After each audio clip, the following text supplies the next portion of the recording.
Hi అండి, అందరికీ నమస్తే. Boss I love you part 3. Part 1 part 2 చూసి పార్ట్ 3 చూడండి. వాసు వికాస్ కి చెప్తున్నాడు, నేను మీకు చెప్తున్నా. 5 సంవత్సరాల క్రితం బస్ స్టాండ్ లో ఒక అమ్మాయి జీన్స్ లో ముఖానికి స్కార్ఫ్ కట్టుకుని ఒక అమ్మాయి ఇద్దరు అబ్బాయిలను చితకొడుతూ ఇప్పుడు ఏడిపించండి రా అని అంటూ ఉంది. ఆ అమ్మాయి పక్కనే ఇంకొక అమ్మాయి నుంచుని వాళ్ళని చూస్తూ కొడుతున్న అమ్మాయిని ఆపుతూ ఈ ఒక్కసారికి వదిలేయొచ్చుగా అని ఆపుతూ అంటుంది ఆ అమ్మాయి. అప్పుడే బైక్ మీద ఇద్దరు అబ్బాయిలు అటుగా వెళ్తూ ఉంటారు. వెనుకున్న అబ్బాయి అటు చూస్తూ, రే సమీర్ అటు చూడరా, అక్కడ ఏదో గొడవ జరుగుతున్నట్టుంది అంటాడు ఆకాష్. ఆ అవునరా ఆకాష్, రా ఒకసారి వెళ్ళి చూద్దాం అని అంటాడు సమీరు. ఇద్దరు అక్కడికి వెళ్ళి అక్కడ జరుగుతుంది చూసి షాక్ అవుతారు. సమీర్, అదేంట్రా, ఆ అమ్మాయి ఎలా కొడుతుంది, ఆ ఫైటింగ్ ఏంట్రా బాబు, పద పద వెళ్ళి ఆపుదాం అని అంటాడు ఆకాష్. ఆ కొట్టడం చూసావా, నువ్వు వెళ్ళి ఆపేలోపే నీకు 2 తగిలిస్తుంది. ముందు అసలు అక్కడ ఏం జరిగిందో కనుక్కో, అప్పుడు వెళ్ళి ఆపుదు అని అంటాడు సమీరు. ఇక పక్క అతని, అంకుల్ అసలు ఇక్కడ ఏం జరిగింది, ఆ అమ్మాయి ఎందుకని వాళ్ళని కొడుతుంది అని అడుగుతాడు ఆకాష్. అతను అరగంట ముందు బస్ దిగి వాళ్ళ రోడ్డు పక్కగా వెయిట్ చేస్తున్నారు. ఇక అప్పుడే ఈ ఇద్దరు కుర్రాళ్ళు అక్కడికి వచ్చారు. ముందు ఆ స్కార్ఫ్ కట్టుకున్న అమ్మాయిని ఏడిపించారు. ఆ పిల్ల పెద్దగా పట్టించుకోలేదు. అయినా సరే విసిగిస్తూ ఉంటే 4 తిట్టి వదిలేసింది. వాళ్ళు ఆ పక్కనే ఉన్న అమ్మాయిని ఏడిపించడం మొదలు పెట్టారు. అంతే, ఆ స్కార్ఫ్ పిల్ల ఒక్కసారి వాళ్ళ మీదకి విరుచుకుపడింది. అరగంట నుంచి వాళ్ళని చేత కొడుతూనే ఉందనుకో.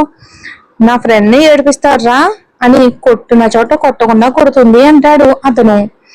ఇప్పుడు చెప్పరా, వెళ్ళి ఆ పిల్లను ఆపుతావా అని అడుగుతాడు సమీర్ ఆకాష్ ని. అతను చెప్పింది విని కూడా ఎలా ఆపుతాన్రా, వాళ్ళకి అలా అవ్వాల్సిందే అని అంటాడు ఆకాష్ సమీర్ తో. కానీ ఏమైనా తను గ్రేట్ రా, ధైర్యంగా వాళ్ళకు బుద్ధి చెప్తుంది అని అంటాడు సమీరు. వీళ్ళు ఆ అమ్మాయిలకు వెనక వైపు ఉండటం వలన వాళ్ళ ముఖాలు కనిపించవు. రే పద, ఇక్కడ మన అవసరం ఏమీ లేదు, వెళ్దాం అని ఇద్దరు బైక్ తీసుకుని వెళ్ళిపోతారు. ఇక రాఘవ వాసు అక్కడికి వస్తారు. వాసు, సంజు ఇక్కడికి వచ్చాను అని చెప్పింది, ఇంకా రాలేదేంటి అని అంటాడు రాఘవ. నాకు అదే అర్థం కావట్లేదు నాన్న అని. నానా, అక్కడ ఎందుకని ఎంతమంది జనాలు ఉన్నారు, ఒకసారి చూద్దాం పదండి అని వెళ్తారు. వాసు రాఘవ అక్కడికి వెళ్ళి ఆ అమ్మాయిలను చూసి వాళ్ళు సంజు ఇంకా హాసిని అని అర్థమయ్యి వాళ్ళ దగ్గరికి వెళ్ళి సంజుని ఆపుతారు. సంజు వాసు చాలాసేపు గింజుకుంటేనే గాని ఆ అబ్బాయిలను వదులుతుంది. వాసు, సంజు, రాఘవ, ఆస్నీలు పక్కకు వస్తారు నలుగురు. అక్కడ జనమంతా కూడా ఇంకా అక్కడి నుంచి వెళ్ళిపోతారు. సంజు ఇంకా కోపంతో ఊగిపోతూనే ఉంటుంది. ఆసిని సంజుకి వాటర్ ఇస్తే తాగి మళ్ళీ కొంచెం కూల్ అవుతుంది. సంజుని చూస్తూ, ఎందుకే వాళ్ళని అంతగా ఎందుకు కొట్టావు అని అడుగుతాడు వాసు. ఆసిని ఈ విషయం మొత్తం చెప్తుంది వాసుకు. నువ్వు ఇలాంటి గొడవలు పడుతున్నావు అనే కదే హాస్టల్ నుంచి నేను బీటెక్ ఫస్ట్ ఇయర్ అవగానే ఇక్కడికి రప్పించాను. మళ్ళీ ఇదే గొడవలకు వెళ్తే ఎలానే బాబు అని అంటాడు వాసు సంజుతో. ఇప్పుడు నేను ఏం చేశాను అన్నయ్య, వాళ్ళే మా జోలికి వచ్చి ఏడిపించారు. నన్ను ఏమైనా సరే ఊరుకునేదాన్ని, కానీ హాసిని ఎవరైనా ఏమైనా అంటే ఊరుకునేదే లేదు అని అంటుంది సంజు. అయితే అలా రౌడీలో తయారవుతావా, అయినా నీకు కొట్టడానికి ఏదో ఒక సాకు కావాలి కదా. నేనేమి రౌడీని కానన్నయ్య, అలా అంటే ఇప్పుడే మళ్ళీ రిటర్న్ బస్ ఎక్కి వెళ్ళిపోతా అని చెప్తుంది సంజు. నువ్వు ఆగు వాసు అని. చూడు సంజు, నువ్వు చేసింది రైటే, ముందు ఇంటికి వెళ్దాం పదా అని అంటారు రాఘవ, అదే సంజు తండ్రి. ఇక సంజు వాసుని చూసి ఎక్కిరిస్తున్నట్టు రాఘవతో మాట్లాడుతూ వెళ్తూ ఉంటుంది. హాసిని, సారీ అన్నయ్య, అది నా కోసమే వాళ్ళని కొట్టింది, నువ్వు దాన్ని తిట్టావు అంటుంది బాధగా హాసిని. హాసిని చేతిలో బ్యాగ్ తీసుకుని తన తలని ఊరుతూ, నాకు తెలుసురా, కానీ అది అలా గొడవలు పడుతూ ఉంటే దానికి ఏమవుతుందో అని అలా అన్నాను. అయినా సంజుకి నాకు ఇలా కొట్టుకోవటం అలవాటే కదా, నువ్వు బాధపడుకో పద అని కాల్లో ఇంటికి బయలుదేరతారు. ఈ గొడవలని వదిలి అందరు అమ్మాయిలా కాస్త పద్ధతిగా అమ్మాయిలా నడుచుకోవే బాబు అని అంటాడు వాసు. అందరు అమ్మాయిలా నేనుంటే నా స్పెషాలిటీ ఏముంటుంది అన్నయ్య, నాకు అన్ని స్పెషల్ గా ఉండాలి అని అంటుంది సంజు. తర్వాత ఆశని వాళ్ళ ఇంటి దగ్గర వదిలేసి వాళ్ళు కూడా ఇంటికి వెళ్ళిపోతారు. ఇంక ఇంటికి రాగానే సంజు రాఘవ ముందు వెళ్తూ ఉంటే వెనకే బ్యాగ్స్ తీసుకుని వాసు వస్తాడు. ఇక ఇంటి గుమ్మం దగ్గరే సంజు రాఘవ ఆగిపోతారు. వీళ్ళు ఆగిపోవడం చూసి వాసు కూడా ఏమైందోనని గుమ్మం వైపుకి చూస్తాడు. గుమ్మానికి అవతల చేతితో చీపురు పట్టుకుని కోపంగా సంజు కోసమే ఎదురు చూస్తున్న ప్రభావతి కనిపిస్తుంది. సంజు భయంగా రాఘవ గారి దగ్గరకు వచ్చి, నానా, అమ్మో, అందరూ అమ్మలాగే తమ పిల్లలు వేరే ఊరి నుంచి వస్తూ ఉంటే హారతి పళ్ళెం పట్టుకుని గుమ్మంలో ఎదురు చూస్తూ ఉంటారు కదా, కానీ ఇక్కడేంటి సీన్ రివర్స్ లో ఉంది. ఎందుకంటే అందరు అమ్మలా ఉంటే మన అమ్మకి స్పెషాలిటీ ఏముంది? అందుకే ఇలా. పైగా నీకు కూడా అన్ని స్పెషల్ గా ఉండాలి కదా, ఈ స్పెషాలిటీ సరిపోతుందా లేక ఇంకేదైనా కావాలా? సంజు పళ్ళు నూరుతూ, నా మాటలో నాకే అప్పచెప్తున్నావు అన్నయ్య. నాకేమైనా భయమా ఏంటి? నాకు కరాటీ కుంఫు వచ్చు కదా, ఫైట్ చేయలేను, కానీ ఆ చీపురు దెబ్బలు తగలకుండా నన్ను నేను ప్రొటెక్ట్ చేసుకోగలను. నువ్వు కంగారులో ఒక విషయం మర్చిపోతున్నావు. ఇవన్నీ నీకు నేర్పించింది అమ్మే అని అంటాడు నవ్వుతూ వాసు. అయితే ఇప్పుడు నా పరిస్థితి ఏంటి? ఇంకేముంది, గోవిందా గోవిందా అని అక్కడి నుండి లోపలికి వెళ్ళిపోతాడు వాసు. సంజు రాఘవ వైపుకు చూసి, నానా అని రాగాలు తీస్తుంది. నేను ఉన్నా కదరా, నువ్వు ధైర్యంగా రా అని లోపలికి తీసుకుని వెళ్ళిపోతారు.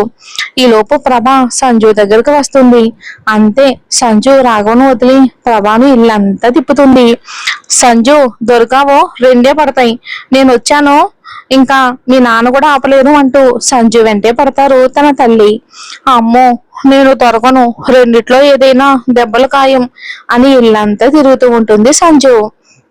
దానికి రాఘవ నవ్వుతూ ప్రభాను ఆపుతూ, ఊరుకో ప్రభా, ఏదో చిన్నపిల్ల అల్లరి చేసింది అంతే, వదిలే అని అంటారు. అసలు ఇదంతా మీ గారాబం వల్లే. చదువుకోమని పంపిస్తే వెళ్ళి గొడవలు పడుతుంది. ఊరిలో ఎవరికేమొచ్చినా తగుదునమ్మా అని వెళ్ళి వాటిని దీని నెత్తినే వేసుకుంటుంది అంటారు. అమ్మా, నేనెప్పుడు కావాలని గొడవ పడలేదు, రీజన్ ఉంటేనే గొడవ పడ్డాను. ఆయన ఇప్పుడు ఏమైందమ్మా అని అంటుంది సంజు. ప్రభ చీపురు కింద పడేసి సోఫాలో కూర్చొని, అదే నా బాధ కూడా, నీకేమవుతుందో అని అని అంటారు. వెంటనే సంజు వెళ్ళి ప్రభ చుట్టూ చేతులు వేసి, అమ్మా, ఏంటి నువ్వు అంత డల్గా అయిపోతే ఎలా చెప్పు? నువ్వు ఇలా ఉంటే ఏం బాగలేదు. నాకెప్పుడు నా మీద అరుస్తూ ఉండే ప్రభ అంటేనే ఇష్టం అంటుంది. హా, ఈ మాటలకి ఏం తక్కువ లేదు, ఇలాంటివి చెప్పి నా కోపం అంతా పోగొడతావు అని అంటారు. అమ్మా, నాకు ఆకలిస్తుంది, త్వరగా ఏమైనా పెట్టు అని అంటుంది సంజు. అయ్యో నా అమ్మటి మండ, ఈ గోడలో పడి అసలు విషయమే మర్చిపోయాను. ఎప్పుడు తిన్నావో ఏంటో, నువ్వు వెళ్ళి ఫ్రెష్ అయ్యరా, నేను 10 నిమిషాల్లో నీకు ఇష్టమైనవన్నీ చేస్తాను అని కిచెన్ లోకి వెళ్ళిపోతారు ప్రభా గారు. సంజు తన రూమ్ కి వెళ్ళిపోతుంది.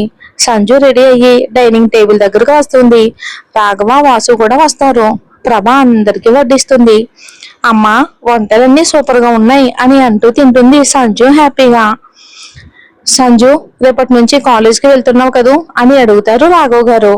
హా నానా, రేపు వెళ్ళి జాయినింగ్ లెటర్ ఇచ్చి జాయిన్ అవటమే.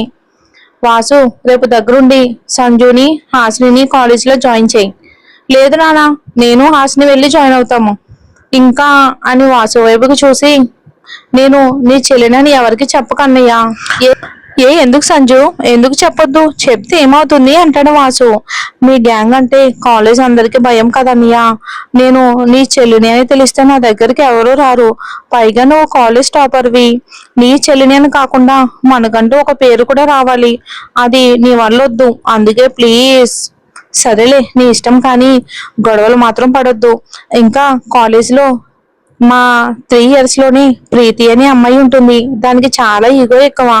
తనతో మాత్రం ఎలాంటి గొడవలు పెట్టుకోకు, సరేనా? సరేలే అన్నయ్య అని తినడం కంప్లీట్ చేసి తన రూమ్ లోకి వెళ్ళి పడుకుంటుంది. తెల్లవారు 8:30 నిమిషాలు అవుతూ ఉండగా హాసిని వచ్చి సంజుని నిద్ర లేపుతూ ఉంటుంది. ముసుగు కప్పుకుని పడుకుంటూ, ఏంటి హాసిని, ఎంత పొద్దుటే లేపుతున్నావు అని అంటుంది. పొద్దుటే లేపుతున్నానా? టైం 8:30 అయ్యింది, త్వరగా లేచి రెడీ అవ్వు సంజు. ఇక సంజు అప్పుడే లేచి, ఏం చేయాలి హాసిని? ఏంటి సంజు, ఏం చేయాలి అంటావు? మర్చిపోయావా? ఈ రోజు కాలేజ్ లో మనకు ఫస్ట్ డే, మనం వెళ్ళి ప్రిన్సిపల్ ని కూడా కలవాలి అంటుంది. ఇక సంజు వెంటనే లేచి కూర్చుంటూ, ఏంటి ఇంత నిర్లక్ష్యంగా ఉంటే ఎలా? నీకు ఈ మధ్యన బద్ధకం ఎక్కువైపోతుంది అని డ్రెస్ తీసుకుని వాష్రూమ్ లోకి వెళ్ళిపోయింది సంజు. పొద్దుటే 7:30 నుంచి లేపుతుంటే ఇప్పుడు లేచి పైగా నాకే బద్ధకం ఎక్కువైపోయిందంటావా? ఎంత బాగా తిట్ల నుంచి తప్పించుకుంది అని నవ్వుకుంటూ కిందకి వెళ్ళిపోయింది హాసిని. సంజు రెడీ అయ్యి కిందకి వస్తుంది. ఇద్దరు కలిసి బ్రేక్ఫాస్ట్ చేసి బయటకు వస్తారు. బయట కొత్త స్కూటీ ఉంటుంది. నానా అని పిలుస్తుంది సంజు. రాఘవ్ బయటకు వచ్చి, ఏంటి సంజు, ఈ స్కూటీ నీకేరా, నచ్చిందా? రాఘవ్ని హక్ చేసుకుని, ఇంత నచ్చింది, థ్యాంక్ యూ నాన్న. నేనే నిన్ను అడుగుదాం అనుకున్నా, కానీ నువ్వే ఇచ్చేసావు. నా కూతురు మనసులో ఏముందో నాకు తెలీదా అని సంజు నుదుటిపై ముద్దు పెట్టుకుని, జాగ్రత్తగా వెళ్ళి జాగ్రత్తగా రండి నాన్న. సరే అని ప్రభాకి రాఘవ్కి చెప్పి కాలేజ్కి స్టార్ట్ అవుతుంది సంజు. ఇంకా సంజు స్కూటీ పార్క్ చేసి కాలేజ్కి వెళ్తుంది. ఇంకా సంజు, నిజంగానే అంకుల్ చాలా గ్రేట్ కదా. నిజంగానే తనకు ఉన్నంతలోనే ఎప్పుడు మాకు ఏ లోటు రాకుండా చూసుకుంటారు. నాకు ఎలా ఉండాలి అనిపిస్తే అలానే ఉండనిస్తారు అంటుంది సంజు వాళ్ళ తండ్రిని తలుచుకుని. నిజమే అంటుంది హాసిని. సంజు హాసిని కలిసి కాలేజీలోకి వెళ్తారు. ప్రిన్సిపల్ ని కలిసి వాళ్ళ క్లాస్ కి వెళ్తారు. బ్రేక్ టైంలో ఇద్దరు బయటకు వస్తారు. వాళ్ళు వెళ్ళగానే అక్కడ కొంతమంది అబ్బాయిలు అమ్మాయిలు ఉంటారు. బహుశా వాళ్ళంతా ఒక బ్యాచ్ వాళ్ళు కావచ్చు. అందులో ఒక అమ్మాయి వాళ్ళని పిలుస్తుంది. ఇంకా సంజు హాసిని ఇద్దరు కూడా అక్కడికి వెళ్తారు. ఏంటి న్యూ జాయినింగా అని అంటుంది అమ్మాయి. అవును అంటుంది హాసిని. సంజు ఏం సమాధానం ఇవ్వదు. ఆ అమ్మాయి ఏ ఇయర్, అది సెకండ్ ఇయర్ అని చెప్తుంది హాసిని. మీ పేర్లేంటి అని అడుగుతుంది ఆ అమ్మాయి. హాసిని మేడం. సంజన. రెస్పెక్ట్ ఏది, అదే సంజన మేడం అని చెప్తుంది. ఆ అమ్మాయి హాసిని చూస్తూ, ఏంటి డ్రెస్, అయినా కాలేజ్కి వచ్చావా లేక గుడికి వచ్చావా? నాకు ఇలానే కంఫర్ట్ మేడం అని అంటుంది హాసిని. సంజు, తన డ్రెస్ తన ఇష్టం, ఎలా అయినా వేసుకుంటుంది, ఏమైనా వేసుకుంటుంది, నీకెందుకు అని అంటుంది సంజు. నేను నీ సీనియర్ని, రెస్పెక్ట్ ఇవ్వు, నా సంగతి నీకు తెలీదు అని అంటుంది అమ్మాయి. సంజు, నువ్వు ఆగు అని, సారీ మేడం, తనకి కొంచెం కోపం ఎక్కువ అంతే. ఇక్కడికి వచ్చారుగా, మనం తగ్గిద్దాంలే అని, ఇప్పుడు మీరు వీడికి ప్రపోజ్ చేయాలి అని అంటుంది. మేం చెయ్యం. ఏంటి బిల్డప్ ఇస్తున్నారు? ప్రపోజే కదా చేయమంది, నిజంగా లవ్ చేయమన్నట్లు చేస్తున్నావు? అయితే నువ్వే చెయ్యి అని అంటుంది సంజు. నేను ఈ సీనియర్ని అని అంటుంది అమ్మాయి. అయితే ఎవరికి గొప్ప, వచ్చినప్పటి నుంచి తెగ బిల్డప్ ఇస్తున్నావు, ఊరుకుంటున్నానని. ఓవర్ చేయకు, నా గురించి నీకు తెలియదేమో. ఆ అమ్మాయి, ఏం చేస్తావు, మహా అయితే వెళ్ళి ప్రిన్సిపల్ కి కంప్లైంట్ ఇస్తావా? అయ్యో, నేను అలాంటి చీప్ పనులు చెయ్యను, ఏదైనా నేనే తేల్చుకుంటా అని అంటుంది సంజు. ఆ అమ్మాయి కోపంగా వీళ్ళతో గొడవ పడుతూ ఉంటుంది. అప్పుడే అక్కడికి ఆకాష్ వస్తాడు. ఎలాగోలా అందరినీ కూల్చేస్తాడు. ఆకాష్ ఆ అమ్మాయిని చూసి, ఏంటిది ప్రీతి, ఎందుకు గొడవ చేస్తున్నావు అని అంటాడు. నేను కాదు బావా, అంతా ఇదే చేసింది, ఇదిగో ఈ అమ్మాయి అని హాస్ని వాళ్ళని చూపిస్తుంది. ఇంక చెప్పింది పద క్లాస్ కి అని ప్రీతిని పంపి సంజు వాళ్ళ దగ్గరికి వచ్చి హాస్ని వాళ్ళని చూస్తూ, మీరు ఈ రోజే వచ్చినట్టున్నారు, మీకు ఈ గొడవలు అవసరమా అని అంటాడు ఆకాష్. సారీ సార్, ఈ సార్ నుంచి ఇలా జరగదు అంటుంది హాసిని. సారీ లాంటి అవసరం లేదు, కానీ వాళ్ళంత మంచి వాళ్ళు కాదు, వాళ్ళతో గొడవ పడితే మీకే ఇబ్బంది అవుతుంది అంటాడు ఆకాష్. ఇంకా సంజు చిరాగ్గా, ఈ జాగ్రత్తలేవో వాళ్ళ మరదలకి చెప్పుకోమను అని అక్కడ నుండి వెళ్ళిపోతుంది. సో సారీ సార్, తనకి కొంచెం కోపం ఎక్కువ, ఇంకొకసారి ఇలా జరగదు అని సంజు వెనకే వెళ్ళిపోతుంది హాసిని. ఆకాష్ సంజు వెళ్ళిన వైపుకే చూస్తూ చిన్నగా నవ్వుకుని క్లాస్ కి వెళ్ళిపోతాడు. సంజు కోపంగా వెళ్ళి క్లాస్ లో కూర్చుంటుంది. సంజు, అంత కోపం ఎందుకే అని అంటుంది హాసిని. మరి తను ఏమైనా తక్కువ చేస్తుందా, బిల్డప్ ఇస్తుంది అని అంటుంది సంజు. తనను వదిలేవే, ఇక నుంచి ఎలాంటి గొడవలకు వెళ్ళనని నాకు మాట ఇవ్వు అని అంటుంది హాసిని. హాసిని సంజు చేయి తీసి తన తలపై పెట్టుకుని, ఇక నుంచి నువ్వు అనవసరంగా ఎలాంటి గొడవలు పడకూడదు, పడితే నా మీద ఒట్టే. సంజు చేయి వెనక్కి తీసుకుంటూ, నీకేమైనా పిచ్చా, నీ మీద ఒట్టు వేసుకున్నావు, మాట ఇస్తావా లేదా అని అడుగుతుంది హాసిని. అని అంటుంది సంజు. థ్యాంక్ యూ అని సంజుని తీసుకుని క్లాస్ రూమ్ కి వెళ్తుంది హాసిని. హాసిని సంజుని కూల్ చేసి క్లాస్ కి తీసుకెళ్తుంది. ఇక ఆకాష్ క్లాస్ కి వెళ్తాడు. ఇక వాసు సమీర్ ఒక చోటే ఉంటారు. ఏంట్రా 5 నిమిషాలు వస్తానని వెళ్ళి ఎంత లేట్ గా వచ్చావు అని అడుగుతాడు. "హ్మ్." ఆకాష్ వాళ్ళ పక్కన కూర్చుంటూ, "ఏం లేదురా, బయట చిన్న గొడవ జరుగుతూ ఉంటే వాళ్ళని సెట్ చేసి వచ్చేసరికి టైం అయ్యింది" అంటాడు. "ఏం గొడవరా?" అని అడుగుతాడు వాసు. "ఎప్పుడూ ఉండేదే, ఈ ప్రీతి అందరినీ ఏదో ఒకటి అంటూ జూనియర్ ని ర్యాగింగ్ చేస్తుంది కదా, అదే దానికే గొడవ. ఈ ప్రీతి ఇంక జన్మలో మారదు. అయినా నువ్వైనా చెప్పొచ్చు కదరా" అని అంటాడు వాసు. "ఏం చెప్పినా ఎంత చెప్పినా వేస్ట్ దానికి. మా మావయ్య ఎండ చూసుకుని గర్వం. పైగా ఈ కాలేజ్ కి చైర్మన్ మా మావయ్యనే అవటంతో ఇంకా రెచ్చిపోతుంది. కానీ ఈసారి ఈ గొడవలో ఒక షాకింగ్ న్యూస్ ఉంది తెలుసా" అంటాడు ఆకాష్. "ఏంటి ఆకాష్ అది?" అని అడుగుతాడు సమీరు. "ఎప్పుడూ ప్రీతిని అందరి మీదకు వెళ్తుంది కదా, ఈసారి అంతా రివర్స్ లో అయింది. ఎవరో జూనియర్ దీనికి ఎదురు తిరిగింది" అంటాడు ఆకాష్.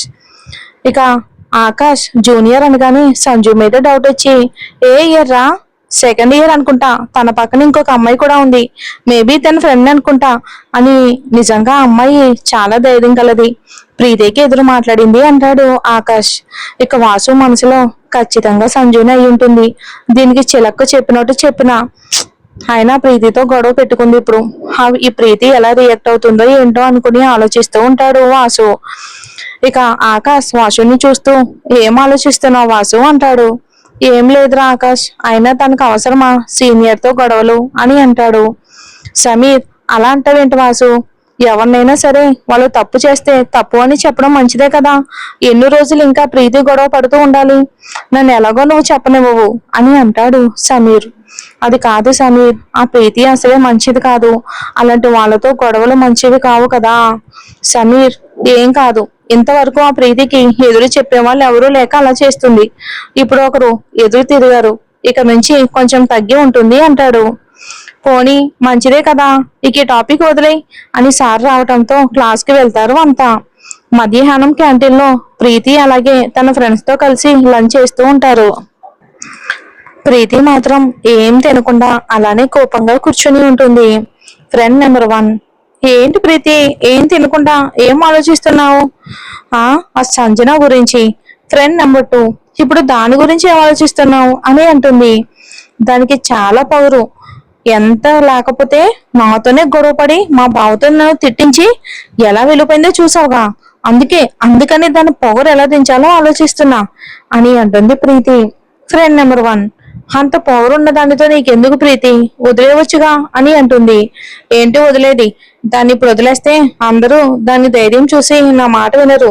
అందుకే దానికి ప్రీతి అంటే ఏంటో చూపించాలి" అని అంటుంది ప్రీతి కోపంగా. ఫ్రెండ్ నెంబర్ 2, "సరేలే ముందు తిను" అని అంటుంది. ప్రీతి సంజుని ఎలా దెబ్బ కొట్టాలా అని ఆలోచిస్తూ తినడం కంప్లీట్ చేస్తుంది.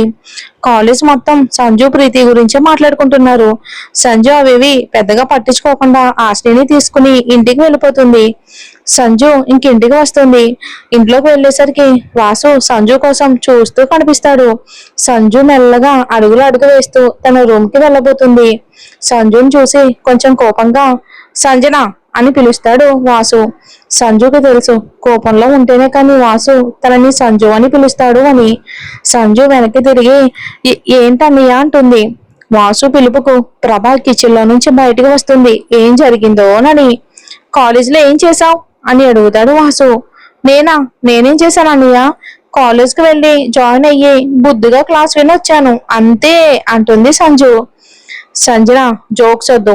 నేను నీకేం చెప్పాను, నువ్వేం చేశావు అని అడుగుతాడు వాసు. "నేను కావాలని చేయలేదన్నయ్య, తనే చాలా ఎక్కువ చేసింది అందుకే" అని అంటుంది సంజన. ప్రభా, అసలు ఏం జరిగిందో ఇద్దరు చెప్తారా? "నేను చెప్తానమ్మా" అని కాలేజీలో జరిగింది చెప్పి, "నేను అప్పటికే చెప్తూనే ఉన్నానమ్మా, అయినా సరే ఇది వినకుండా తనతో గొడవ పడింది. అసలు ఆ అమ్మాయి మంచిది కాదు. సంజుని ఏదైనా ఇబ్బంది పెడితే ఎలా చెప్పు."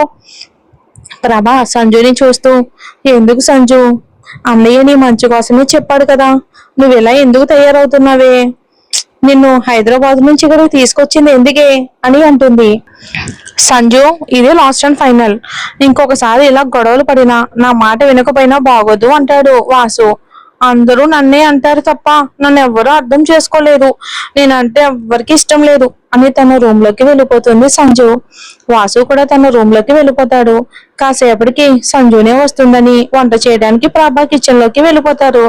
నైట్ అవుతూ ఉండగా రాఘవ్ గారు ఇంటికి వస్తారు. ఫ్రెష్ అయ్యి భోజనం చేయడానికి డైనింగ్ టేబుల్ దగ్గరకు వస్తారు. ప్రభా గారు డైనింగ్ టేబుల్ సర్దుతూ ఉంటారు. వాసు కూడా వస్తాడు.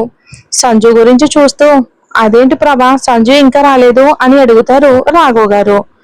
అది తినను అంది, ఎంత పిలిచినా రాలేదు అని అంటారు ప్రభా గారు. రాకపోవడం ఏంటి ప్రభా, అసలు ఏమైంది అని అడుగుతారు రాఘవ్ గారు. ప్రభా విషయం మొత్తం చెప్తుంది.